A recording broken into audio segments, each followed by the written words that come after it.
del amor y la pasión. Necesito de tu magia, mana, de tu poder de bruja maldita, mala, malosa, ojata. Mi hermoso cuerpo desea abandonar en el océano a un hombre especial. Debo enamorar. Y Urkusa, así como la ven tan caritativa, dulce, sonriente y buena onda, respondió: para obtener lo que quiera, deberás convertirte en travesti. Oiga, y usted podría hacerlo, señora Urkusa. Pero pequeña y dulce niña estúpida. Eso hago, para eso vivo.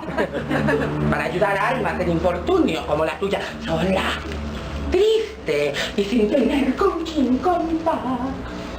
Y sin más ni más, la terrible bruja Urkusa empezó a cantar. Yo admito que solía ser muy culera. No bromen, porque muy cabrona soy. Pero ahora tú verás que te voy a transformar en una vestida muy regia tú serás. Y esto es, por fortuna, conozco muchos trucos. Tengo joyas, pelucas de a montón.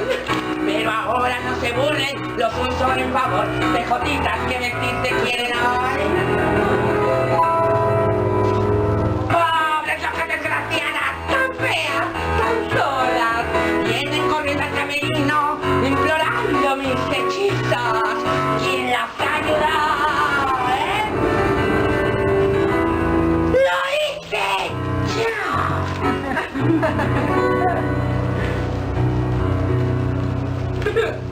Un par de veces me ha pasado que el vestido me han robado y tuve que sus cuerpos destazar. Muchas he madreado y otras más asesinado a esas pobres, locas, desgraciadas.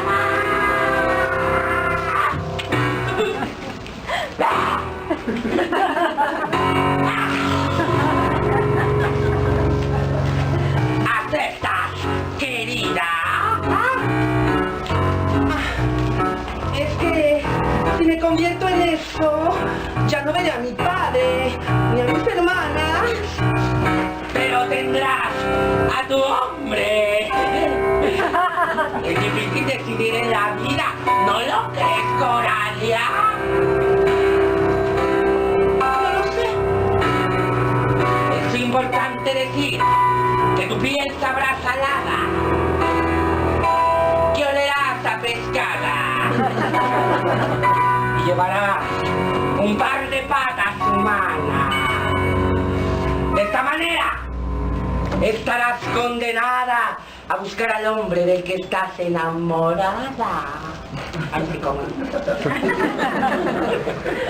Y si no lo encuentras, lo buscarás de lugar en lugar, de ciudad en ciudad y de cama en cama hasta encontrarlo. ¿Ah? No es mucho lo que pido. Lo único que quiero es... Ay, ¿cómo decirlo? Es tu... ¿Mi voz? ¡No es tu... A tu padre.